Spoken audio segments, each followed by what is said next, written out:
Okay, so today we're going to go over why are the mid-tier gold producers so cheap. These gold producers have been making massive cash flow. So what has been happening in the markets? Rick Rule has been talking about how he's never seen gold tier producers, like the mid-tier gold producers, this cheap in his 40-year career. What I've noticed is that the gold market is broken up into four different categories. So first we have the major producers and streamers. So these are like Barrick Gold, Newmont Mining, Franco-Nevada, Wheaton Precious Metal. And then we go on to like the mid-tier producers. So they kind of have multi-asset. So we have B2 Gold, Kenross Gold. Then there's a single asset producers like Grand Columbia or Fury Gold.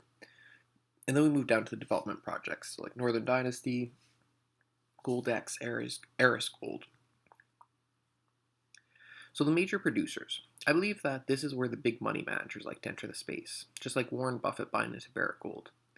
They can enter and leave the market without significant impacts on the market price.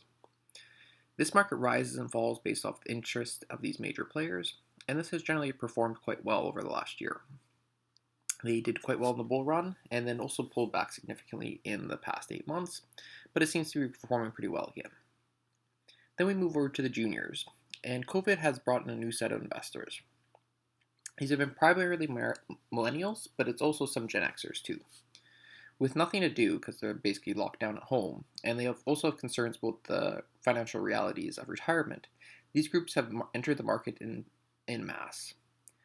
But these are the children of a long summer. We haven't had a long, grindy bear market and memorable history.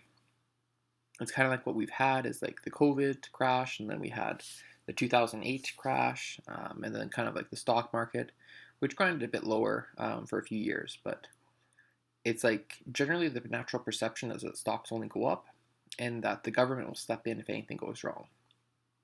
So they don't really believe that there's any downside risk. And so they go into the most speculative assets because like if there's no risk of downside for the market generally, it's like you might as well go to the furthest part of the risk curve to get the most kind of gain. Things they look up so basically what they look for is like so they might have an idea of a commodity that they're interested in, so they might be interested in gold or they might be interested in copper or something like that, and so they'll look for on like Wealthsimple or Robinhood for basically just search up that company name. So Pure Gold is a development project that's just started into production now, and they have a perfect name for what kind of like this millennial Gen Xer generations are looking for. Then they basically want low share price. So they basically look at it, it's like, I want to buy something that has a share price below $5. And it just feels like they can get more shares this way. And there's not a lot of whole perception of what actually value is, and that it really doesn't matter what the share price is. It's just kind of a very simplistic thought. And they also like to see that a stock has gone up. The more it's gone up, the more they like it. And the more it's gone down, generally, the more they hate it. And then basically what happens with these juniors is that the sharks like Eric Sprott and Rick Rule, who have done private placements where they got shares and warrants, basically sell their shares into the strength and then ride the warrants for free.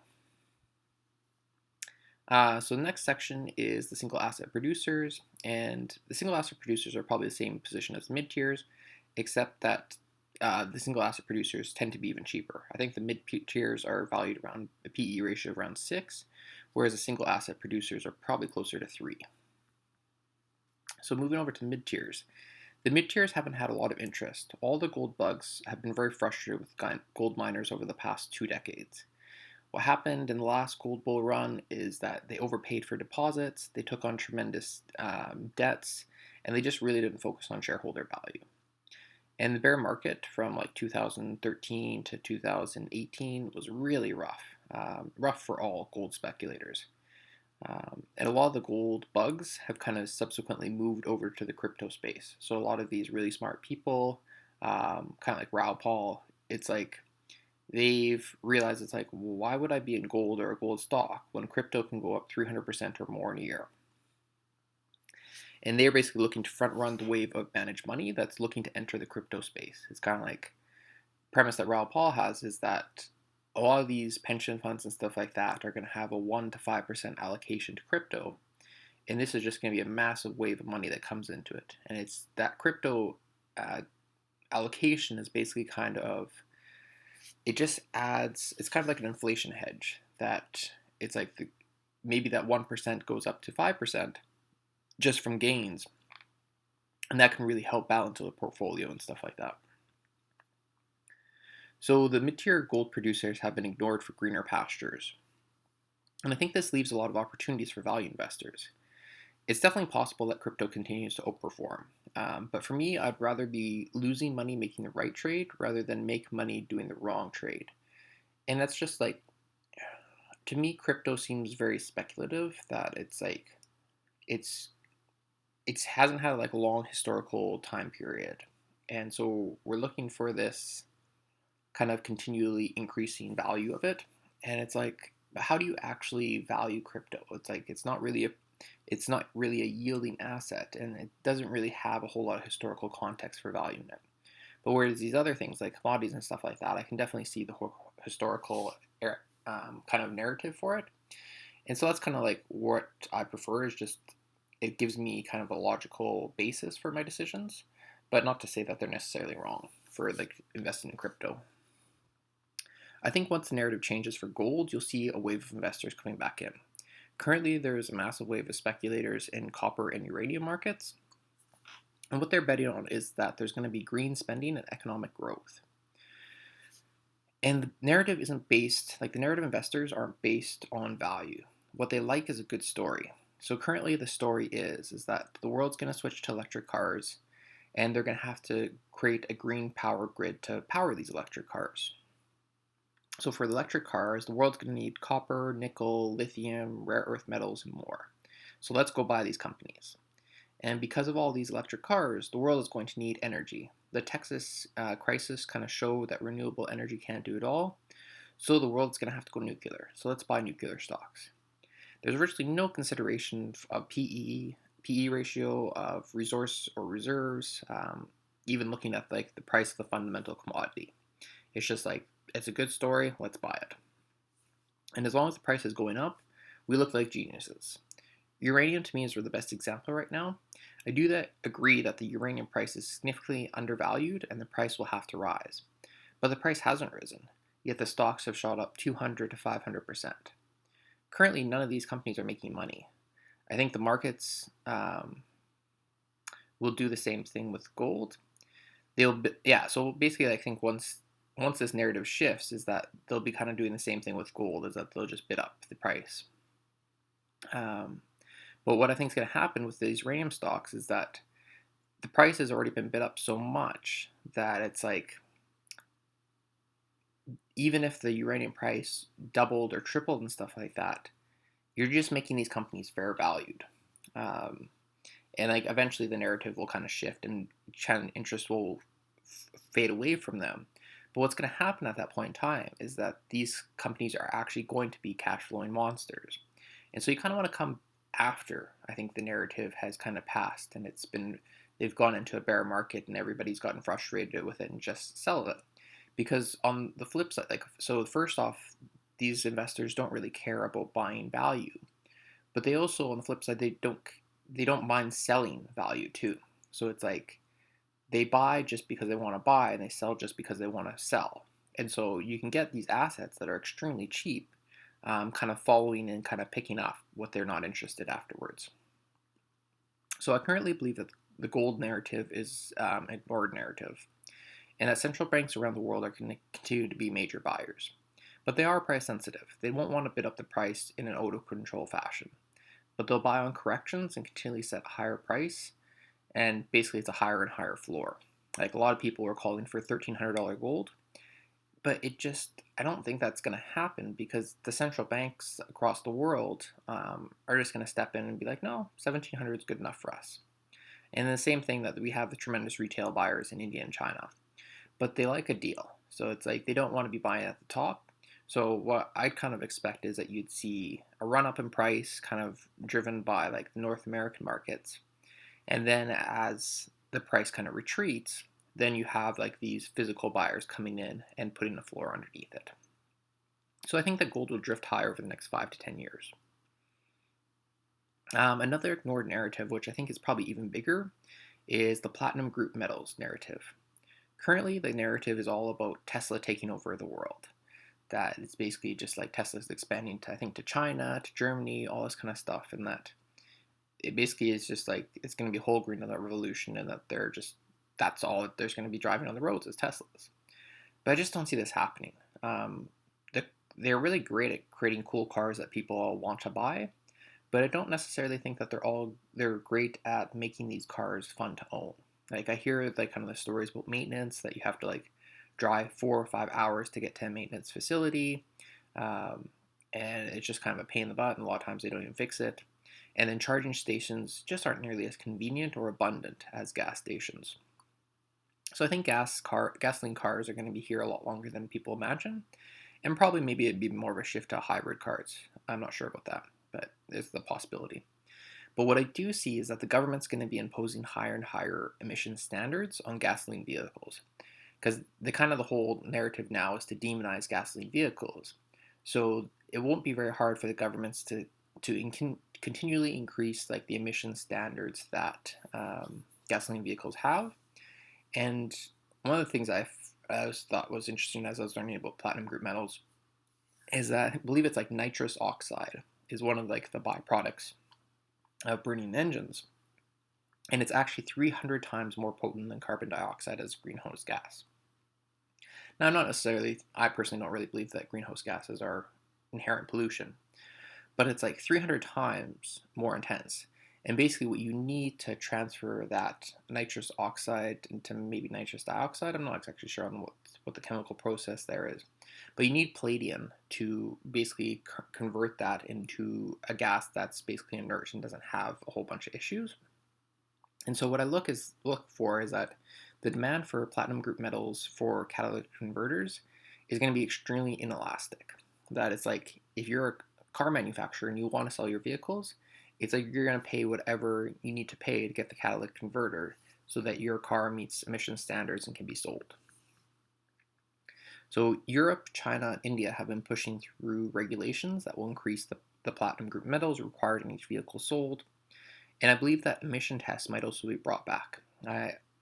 We don't have them here in Canada, but I've heard that they have them in California and probably other states too, where basically you have to, every 2 to 5 years or something like that, your vehicle has to come into like a shop or something like that, and they do an emissions test to see how much of these greenhouse gases that it's producing or whatever.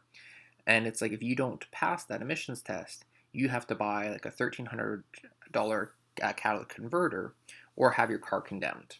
So it's like you're just going to have to buy the converter. It's like maybe some people go buy a new vehicle, but it's like even just to sell the old vehicle, you'll need a catalytic converter. So it's just like that demand is just going to be extremely inelastic.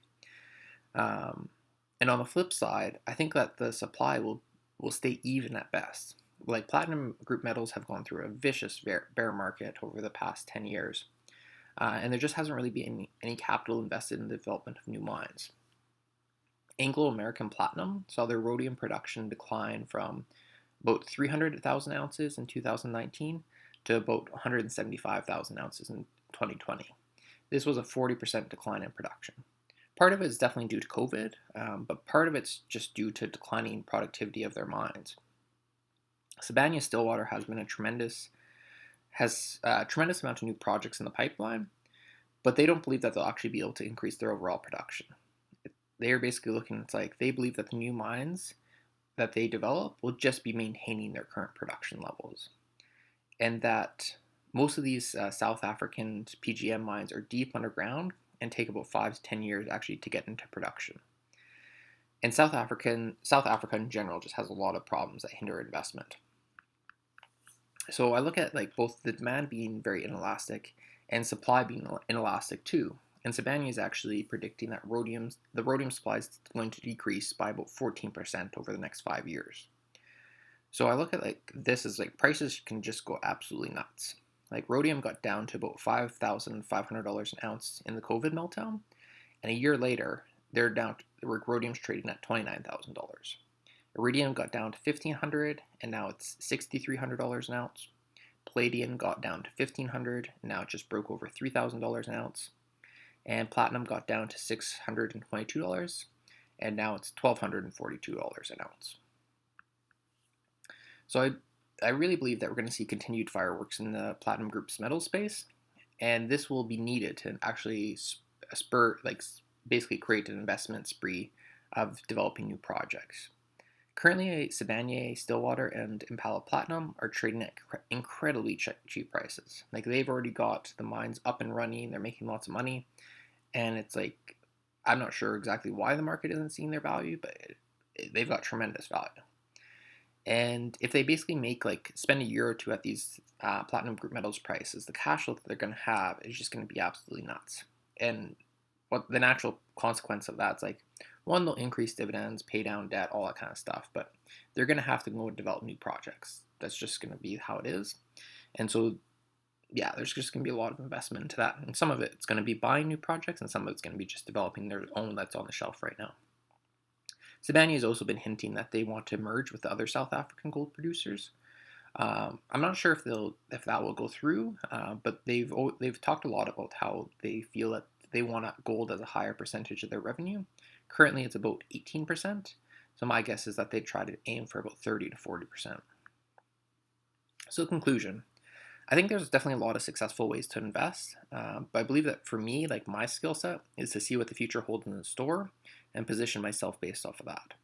Often it takes about 6 to 12 months for my ideas to play out in the market, and in that time period, the trade actually goes against me. Kind of one good example was back in July of last year, I saw that oil was just a heck of a bargain because we're never going to have lockdowns as bad as we had the first wave of COVID or whatever. Everybody didn't really know what it was, and so there was a severe overreaction to it. And I knew that even if there was more lockdowns in the future, it wouldn't be as many people and it wouldn't be as strict. So it was basically like the oil price could never really get that low again. But it did, basically I think it was like October and November, the market really went hard against oil and just the whole world thought that it was going to fall apart.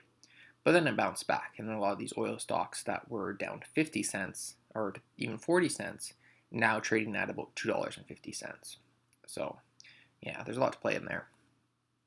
But what I see happening is that these gold miners are just going to have tremendous cash flow. And what they're going to use it to do is pay off debt, build cash, and increase dividends. But eventually they're just going to have to go on a mergers and acquisition spree. They've just been depleting their reserves for the past decade, and they need to replenish their reserves if they actually want to stay in business for the next decade. I also think that the platinum group metals miners are in the exact same position, except it's harder to replenish reserves just because there isn't nearly as many projects for platinum group metals. But they'll also be making far more money because I think that the volatile price nature of PGMs is going to the prices are going to go up a lot higher, and they're just going to be making even more money. So one of the things I do think that there's a possibility that the platinum group metals projects that are out there could get bid up by extremely high prices. Just as if the palladium price goes up to $4,000 or $5,000 an ounce, it's and these companies are already making tremendous amounts of money, they can afford to spend maybe $1 billion, $2 billion on buying a platinum group metal project to kind of fortify their reserves and get more cash flow going forward. And they could also be looking to diversify their operations. So we've seen Sibanye recently go into a lithium miner in Finland, I believe it is. And so you might see Impala doing the same thing. That hasn't been their history, but I could definitely see Sibanye expanding out more so. But overall, I think that the investor who learns to watch the numbers and let go of the narrative will have a tremendous advantage going forward. So yeah, thanks for watching.